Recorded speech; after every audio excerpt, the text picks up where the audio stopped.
Hello gamers, and welcome back to another episode of Solo Spelunking. It is Wednesday, the middle of the week, and tonight I will be continuing my Shadowdark series, Adventures in the Keldor sector. And this is a special episode because for the first time it'll feature my new product, the Solo RPG framework and toolbox for space opera. So this is version 1.6 now, which I released today on DriveThruRPG. So you can pick it up there, and if you haven't already, I encourage you, of course, to do so, because I think it's a great product, of course, but it also supports the channel. So instead of buying me a coffee, you can just get this for $2.99 at DriveThruRPG. So what changes did I make in this version? Well, I got rid of the or some of the encounter tables and created these encounter generators instead that use this prompt with variables, which I think is a neat system. I expanded the bulletin board jobs. So see, this is the PDF is hyperlinked. So instead of 4 different job types on the bulletin board, which is like where the legal jobs are, now we have 6. I added a big game hunting mission type and a bodyguard mission type, and also to provide some variety to the big game hunting, I added a creature generator where you roll body type, special ability and weakness, and you combine this to get a nice little creature. And the flavor text is for this mission that sometimes pharma corporations or bioweapons manufacturers need special rare and dangerous creatures or organic material that can be harvested from them for their research, experiments, or products. Or wealthy, eccentric individuals build their own private menagerie of creatures, like Jabba keeping the Rancor, for example. So the employer is either a private individual, a corporation, or a government agency, which you roll off just with a suitable die roll. And then you generate a creature using the creature generator and, of course, a destination. And for destination, you either randomly pick one from your generated sector, or you just generate a single system using this system in here. And then you can go on a big game hunt. And also, of course, you can act as a bodyguard. So I expanded that. I did some adjustments to the bounty system, which I will feature in this video today. And what else did I do? Corrected some typos, of course, but the main thing I think is that I turned these encounter tables into generators. So now we also have a rumor generator and a bar encounter generator, and and some minor things and adjustments. So, but enough of this. Let's get into the game. And I actually really don't like using PDFs at the game table. So, of course, I will get this printed as well for myself, but I'll wait a couple of days. Maybe some of you might point out some typos, or during further playtesting, I think some things might be adjusted. So I can, of course, update the digital file. So if you get this now, you will also get all future updates. But if I'm really satisfied with it, I will get a printout, of course, for the game table. Yeah, so this is that. And I said I will be using the bounty mechanisms in this game today, because actually the bounty mechanism can be used for any sort of treasure hunt, and or any sort of where you have to track something down and find something, and maybe there's a timer running, a time limit. Like in a bounty hunt, the timer are rival bounty hunters working off screen to catch the same quarry.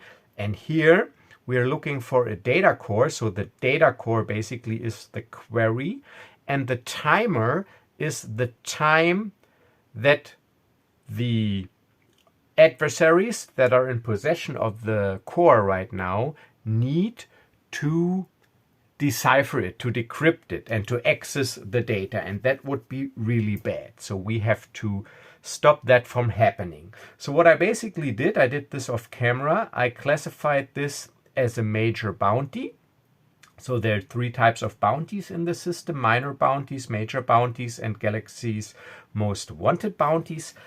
And I declared this as a major bounty, and I rolled up a imaginary credit value for this using the system, but I only need this credit value to transfer it into tracking points that I need to track this down. So as I've already said, the bounty system works like that you have to acquire a certain amount of tracking points depending on the value of the bounty before you get 3 failures. It's like a played out skill challenge. So at the end of every scene you play, you make a skill check to see if you gain a tracking point, and if you fail, you mark a failure. But this is just a metagaming thing. You still will get clues for further investigations during the scene you play. So what I did is I rolled up this major bounty, and I rolled up a credit value of 14,000 credits, which translates into 5 tracking points needed. And always you can always only have 3 failures. So in the system I used before, the Scarlet Hero system, you need 10 victory points. And I'm at 6 out of 10 victory points, which translates to 60%. So I just transferred this to my system. So 60% of 5 tracking points needed are exactly 3. So right now we're at 3 tracking points. But also the enemy got 2 victory points as well. So I just translated these 2 victory points into 1 failure already marked.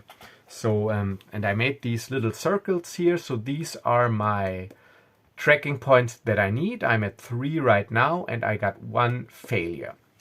So, and I will be using this bounty system from now on for these kind of time-limited treasure hunts, you could call them. And of course for real bounty hunts. So, last episode, we were lucky because we were able to barely defeat Captain Ghant and one of his bodyguards, but we are in pretty rough shape. So Rhya, she's at 1 HP, so she almost went down, and I'm at 3 HP. And at the end of the session, I took some money from the dead bodyguard, took his comlink, took his data pad, to maybe gather some more information.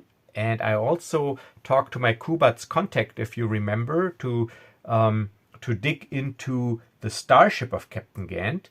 And now we start this scene where we are back at the ship. And so I stunned Captain Ghant, if you remember.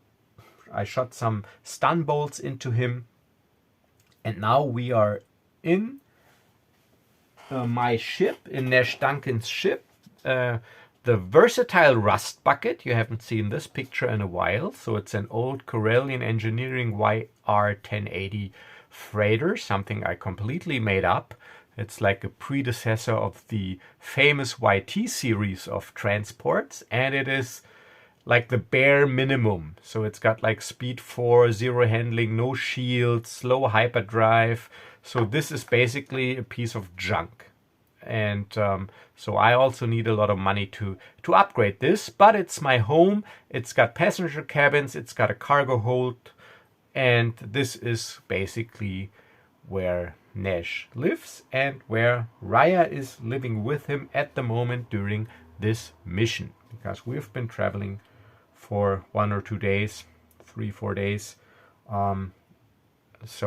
Yeah, she's got a cabin on this ship, so it can carry 4 passengers in addition to the maximum of 2 crew members. So I got quarters for 6 persons on this ship. And one of these quarters is right now taken up by Rhya. All right, so we arrive with our stone speeder at our docking bay, which is big enough so that we can set the speeder down next to the ship. Captain Ghant is still stunned, and we drag him into the ship. So as we are in the ship, I talk to Rhya. So now we got him finally, but we still haven't got the data core yet. So how do you want to proceed? And Rhya goes with her usual calm voice. Well, I am pretty adept at extracting information from prisoners. However, I suggest we soften him up first. It will make him more receptive for my interviewing techniques. And also she tries to keep a straight face, but I can see that she is hurting because she's at 1 hit point, and she got a couple of blaster bolts shot into her at close distance, and her leaf skin armor protected her, but it couldn't absorb the energy from this at this close distance. So she goes, but now, oh, and it is 3 a.m. in the morning, I determined as we arrive in the ship. 3 a.m. in the morning. So we are also tired. So she goes, well, now it is indeed time to rest. We will prepare him for the interview, and then we will rest.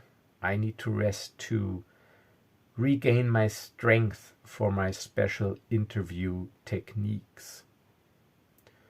All right, so I got an idea how we can secure him. I got passenger cabins left. We can just lock him into one of the passenger cabins, but I will shut off all power to this passenger cabin and secure lock the door with a code. And of course, we should also bind him and blindfold him. So he will be blindfolded, he will be bound, and he will be locked in a powerless cabin. I think this should be sufficient, at least so that we can get a couple of hours of rest. Because I'm hurting too. I need some rest and some medication. Yes, that sounds like a good idea. But I suggest some additional softening up. Is there a climate control in this cabin? Yeah, of course. It is fully climate controlled and air conditioned, and of course there's the life support. Well, here's what we will do. We will undress him until he wears only his underwear. So he also can't have anything hidden on his body. Then we will bind him in a way that is uncomfortable for him. We will tie his legs to his hands on the back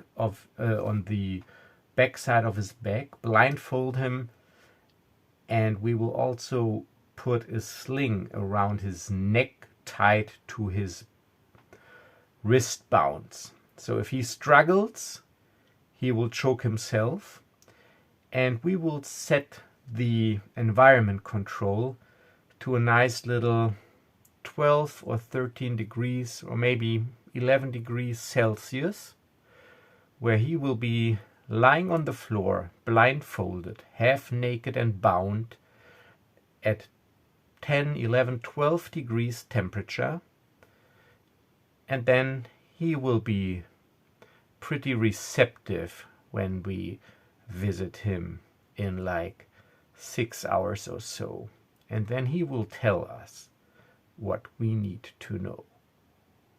So Nash is a little bit amazed at her suggestions, because he goes like, well, it looks like you know your stuff. Yeah, well, it's your call. I mean, it's your data core. I'm just the guy that is basically here for the ride. So yeah, I can live with that. If you think this will make him more receptive, and if you think he will not be permanently damaged, because you know he's no good to us dead, he won't die. The human body is quite resilient. Okay. Yeah, well then let's do it. You do the binding and I'll get the environmental controls ready. Alright, so said and done. So yeah, Rhya looks like she's got some experience with this kind of things. So she prepares him, so he's blindfolded, he's wearing only his underwear, and he's like basically like yeah, you know, like if he's like on the side and his legs are up and tied to his wrists, and then he's got the sling around his neck, so he is pretty secure, let's put it this way. And Nash, well, he sets the environmental control to 12 degrees, and yeah, and then the door is locked and overridden with a security code, and the power is shut off to this cabin. So it's also completely dark, but he's also blindfolded. Yeah, so he is left to soften up. And then Rhya goes, all right.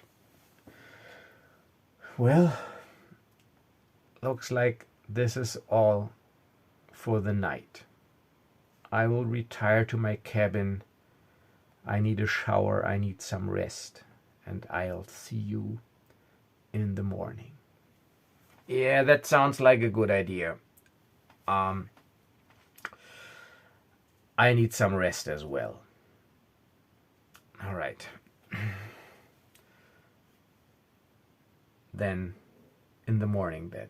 And she leaves and goes into her cabin. Yeah, and I do the same. So it is then the next day. So 6 hours of rest. So it is 9 a.m. At 9 a.m. we meet in the ship's galley.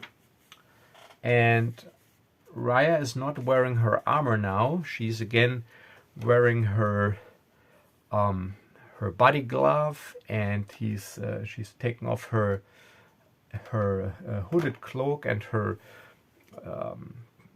her armored parts, and we have a quick breakfast, and then we pay a visit to our visitor.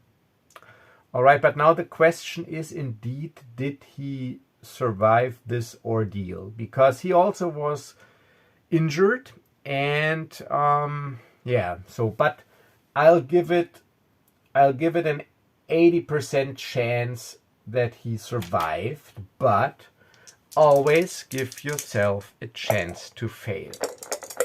So 80% he survived, and I hope actually he did survive. Otherwise it would be bad luck. Let's call it that. So 80%, please.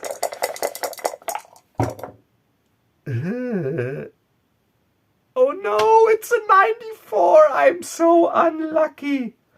Oh, this can't be happening. But it is happening. All right. So, damn. Why did I even roll? But always give yourself a chance to fail. Otherwise, it would be creative writing and storytelling and not role-playing gaming. So, god damn it. But I knew it. I knew it. I am such an unlucky guy when it comes to solo role playing. All right, so we, after a short breakfast, we enter the cabin. And he looks, all right, so I'll give myself a slim chance to revive him. So we enter the cabin and he is out cold. He's not breathing, at least or we can't detect any life signs, and Rhya goes, damn. But, all right, great, but because we rested, she's able to use the Force again. So if you remember, she's also very unlucky when it comes to using the Force, meaning she always rolls critical misses, which then means she does not have access to the aspects of the Force until she completes a rest. So so we enter and he is out cold and she's like, damn.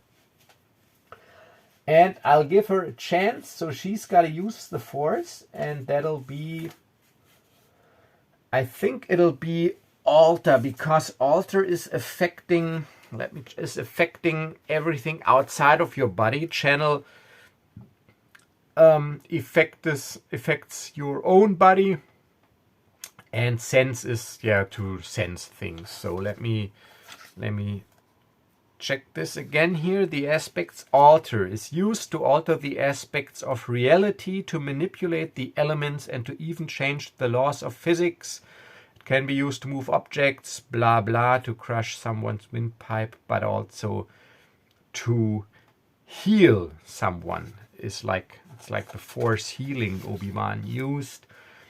And all right, so and I want a numerical effect. I want to restore D4 hit points, because I actually don't want to make it too difficult.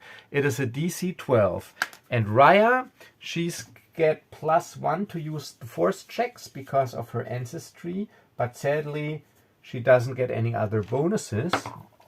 So it's a DC 12 +1, and she wants to Force heal the guy, restoring 1d4 hit points. So she goes like, damn. She bends down and she puts his hand on his body, takes a deep breath, closes her eyes, and channels the Force through her into his body. Please. Oh, come on. And of course she fails. And this is like adapted from the spellcasting rules from Shadowdark. So if she fails in Shadowdark, you lose the spell, and in Stardark you lose access to this aspect of the Force until you complete a rest. You still have access to the other aspects. So because she failed, she lost access to the aspect of Alter until she completes another rest. But she still can use Sense and Channel. So she can't revive him, so she's going to use Sense now to see if he is actually still alive, because we do have med packs. All right, so again, all right, so I make it a DC 10 +1, because she just wants to know if there's still life in him. That's easy to sense. So +1 DC 10.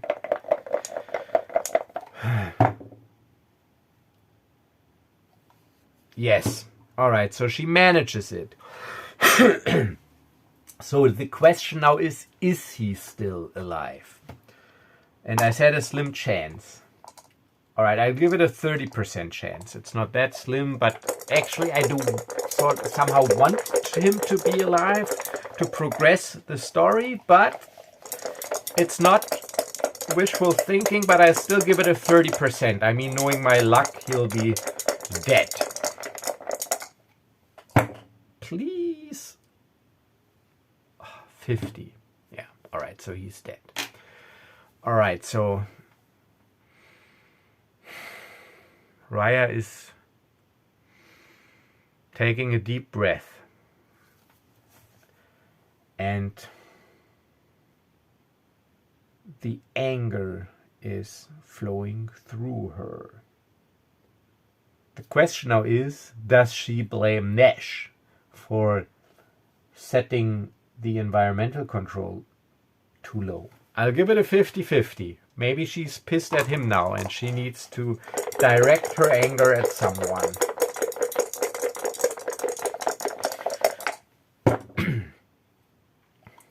$52. No, she's not.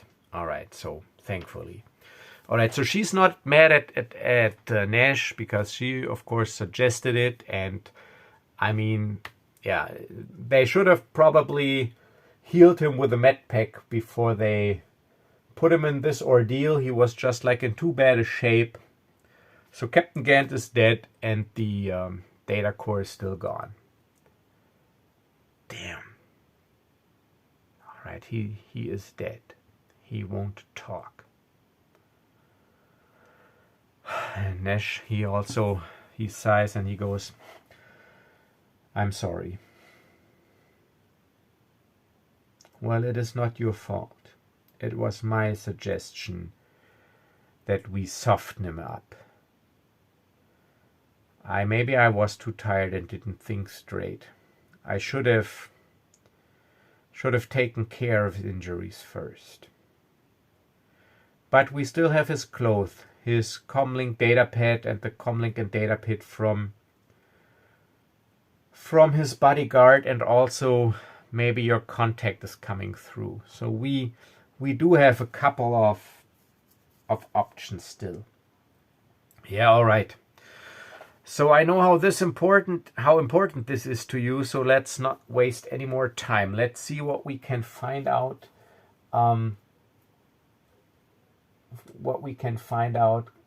Going through the things we took, and I'll call my contact again. Maybe he came through with something.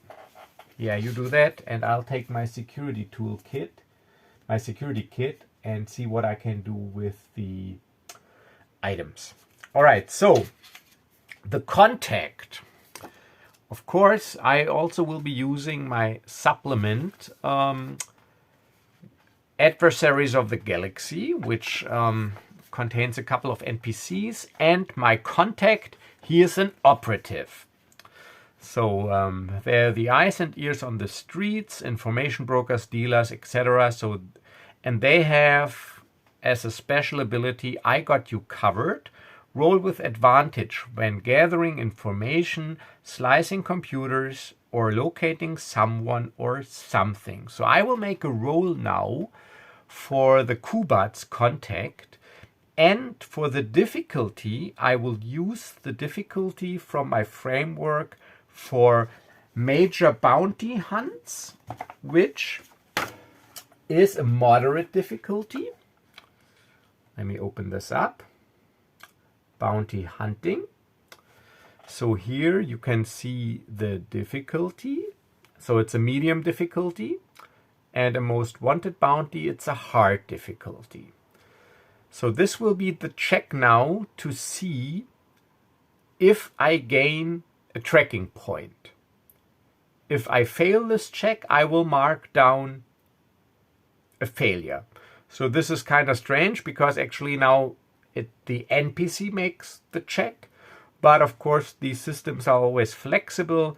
The core principle is basically what counts. So this is how I will be handling this. So the operative, he will roll with advantage, and the medium difficulty in Shadowdark, or then also Stardark, is DC 12. DC 15 would be hard, DC 18 very hard or extreme, DC 9 is easy.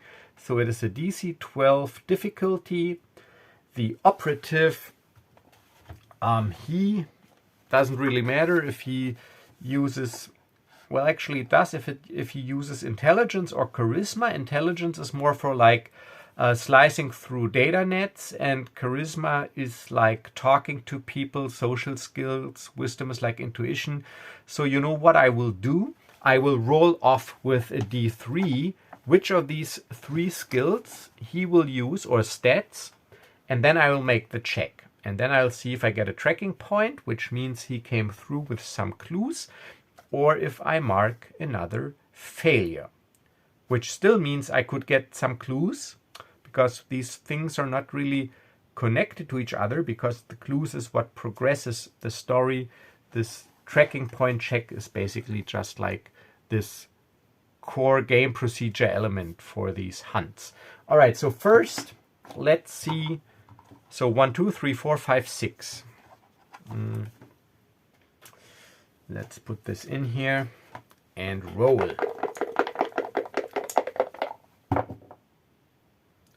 1, 2, 3, 4. That is wisdom, which is good because it's +2. So I'm rolling with advantage with a +2 bonus versus a DC 12. Medium difficulty. And this is like this tracking point check at the end of the scene. Ah, yes, thankfully. 12 and 13. So we acquire another tracking point and no failure. So Rhya, she's off trying to decipher the data pads, and I talk to the Kubats, and the Kubats goes, "Oh, it's you. Yes, indeed. I uncovered something. I found out something.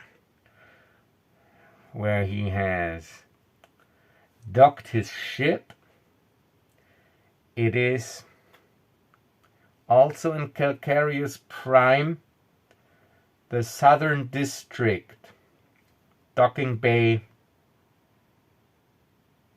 87. But I found out something else too." All right, let me write this down first in my journal. Kubats, he told me.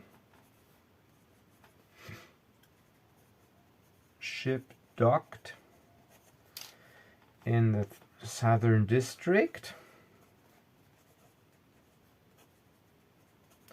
And I forgot the number of the docking bay, but that's all right. I just make up a new one. Docking Bay 317. And so let's go back to the framework here to see what I'm talking about. So you generate new clues and locations depending on the outcome of the scene, and determine if any you have uncovered are on your current planet or on a different planet, as described in the so. But here, of course, you're not a slave to the system. Logic also plays a role. So he will, of course, have his ship docked on the planet he's currently on. So I'm not going to roll for that. You could roll for that. So it is that's the location. And here we have like the location table. And I'm also not going to roll because it's a ship and it's docked in a docking bay. So here it says private docking bay, but I'll just make it a docking bay. And we also roll for another, we could roll for another clue in addition to the location. And one of the entries is a known current associate, generate an NPC. And so I'm picking this one now. I'm not rolling because in my mind, of course, I have sort of an idea, because this data core is encrypted, and encrypted it's no good, and it's got a sophisticated encryption. So I think that he would give this data core to a known or known to him slicer that tries to decrypt it. And this is also like the time limit when I check the failures. So the location we gained from this scene is that his ship is docked in a docking bay, Southern District, docking bay 317. And he also tells us, well, I found out something as well. In the past, a well-known slicer, a Verpine, one of these insectoid people, worked with this Captain Ghant on several heists. mostly to overcome security protocols or whatever. And my sources tell me that this Captain Ghant, he hired this Verpine for something out of the ordinary. I don't know exactly what, but maybe it's got something to do with whatever it is you're looking for. Because he, of course, the Kubats also doesn't know. It's on a need-to-know basis, and he doesn't need to know. So that is the location. So it is 9 a.m. Let's say it's like 9:30 a.m. now. 9:30 a.m. And we also learned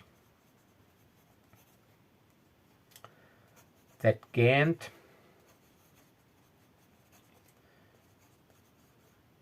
gave something to a Verpine slicer. Alright, sadly, I'm not familiar with Verpine names. I don't know how their naming schemes work. So, but he's a slicer, so he will just go by a HoloNet tag or something. So his tag is what's a good slicer tag? Let's make it cliche. His tag is Neo. Damn it, Neo. So that's his tag. So Verpine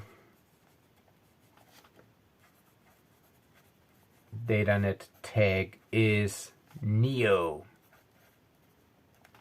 All right, this is all I got for you, and this is all you get for 1,000 credits that you paid me. So if you want more, you gotta pay more. But I also can tell you I have to lay low now for a while. It is not good to make too many inquiries for the same for the same subject with different sources in a short amount of time. Draws unwanted attention. So for a couple of days you're on your own now. And this is of course OC, like also a metagaming reason, so that I can just not use this contact now forever for everything. So you've got to sort of like work with that somehow, so that you also do stuff yourself. Maybe could acquire a different contact, but we do have something to go on. So Rhya goes, all right, I think tracking down this Verpine. Oh no, wait, let's we haven't decrypted the I haven't tried to decrypt the data pads yet. Maybe there's some correspondence. All right, so again, skill check, but this is not for a tracking point now, because therefore now, so the system is like, you've got to play now a different scene with the new gathered clues to be able to gain another tracking point, but you can still, of course, this is still part of the play, so to uncover the location. So she's going to, again, it'll be a moderate DC. I will use the DC of the hunt now. And she does not have a bonus, but she's got advantage because she's got her security kit. So she rolls with advantage DC 12. And then, of course, they're not very sophisticated, encrypted, because it's basically consumer technology. So let's see, DC 12. Oh, come on. 2-2. Damn it. So this is what I mean with my luck. All right, so Rhya is unable to decrypt the data pads and the comlinks. So she is really frustrated now, so she throws the data pad onto the floor. God damn it! I'm a hunter, not a nerd. I don't know why they even bother giving me this stuff. She looks at her security kit, and I go like, well, who exactly gave you this kit? You haven't really told me exactly who it is you're working for. As you say, this is on a need-to-know basis, and you don't need to know. It should suffice that I am an operative of my people, and that I am acting in the best interest of my people. And that best interest is to find this data core and find it quick. Yeah, all right. I know I can relate. I know you're frustrated. So let's try to keep a calm head here and work with what we got. Docking Bay 317 Southern District. So let's head over there. Yeah, let's. All right, so make a quick note here that Rhya, until she rests, lost access to the aspect of Alta. Rhya can't use Alta till rest. And also we got the dead body on the ship, the dead Captain Ghant. So I go like, what do you do with the dead body? I mean, he's starting to smell pretty soon. Actually, if I wanted to jettison him into space. So I'm going to put him in the airlock, and the next time we take off, I jettison him into space. And if we don't take off, I gotta make a quick trip into orbit, because I don't want this dead body anywhere near or on my ship. Yeah, I can understand this. So let's head to the docking bay first, see what we can learn. And then maybe we have to inquire for ourselves about this new guy. And then we can also jettison the body. All right. So let's do this. So I put him in the airlock, seal the airlock. And then, you know what? I mean, it's a docking bay after all. Maybe they got docking bays there. Maybe we should just move the ship and dock in the Southern District. Yeah. Let me see, did I put down anything about the number of spaceports? So it's a 3 million inhabitant big city, but not a multi-layered city. We already determined that, but I don't know about starport. So let's say that there's like one starport, but it's like just like basically in Mos Eisley, scattered around, or all the docking bays are scattered around different districts in the city. So we take the ship. So yeah, I enter the cockpit. I ask for transfer to a docking bay in the Southern District. Let's see if there's one available. I'll give it again an 80% chance, because why not? Just for the flavor. 60, yes. Alright, so traffic control gets back to me. Yeah, we got a docking bay available in the Southern District. 280. You're clear to proceed. Follow these coordinates that I'm sending to you now. Alright, so we got coordinates from traffic control. We move over there. We land. Alright, so we also land in the Southern District. So we're closer by. In Southern District. Of course, we left the speeder in our old docking bay because it doesn't, or does it fit into the cargo bay? The freight? Nah, it doesn't. No. We land in Southern District, Bay 280. All right, so, and then we head over towards docking bay 317. All right. So looking at the time, I will end the session here, because this is again a good stopping point. Well, you got a little glimpse into the framework, just a little, because yeah, I didn't really travel through the city or to different systems, but that's all right. It's there when I need it, and I will be using it, of course, from this point on. Otherwise, why would I make it if I'm not going to use it? So you will see more of this framework in future episodes of this series. And again, I forgot to ask you to subscribe at the beginning of the video. So if you like the video, please do subscribe. And yeah, I would be very happy if you would pick up my solo RPG framework. And yeah, I will hopefully see you in the next video. And until then, as always, stay safe and stay healthy. Bye bye.